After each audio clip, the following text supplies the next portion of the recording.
Bismillahirrahmanirrahim. Assalamualaikum warahmatullahi wabarakatuh.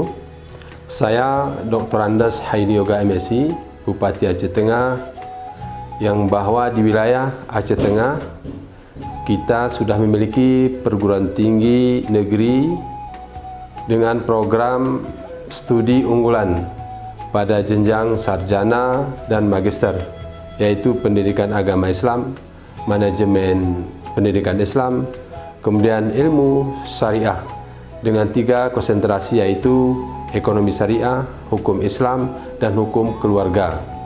Kami mengajak kepada generasi muda di dataran tinggi Gayo, di wilayah tengah, terutama Aceh Tenggara, Gayo Luas, Benam Meriah, dan Aceh Tengah, untuk mendaftarkan diri di IAIN Takengon untuk menyongsong generasi emas Indonesia di tahun 2045.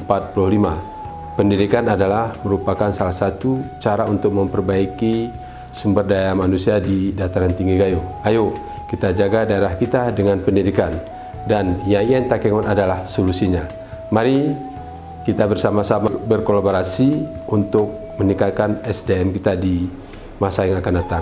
Berizin, billahi taufik wal hidayah. Assalamualaikum warahmatullahi wabarakatuh.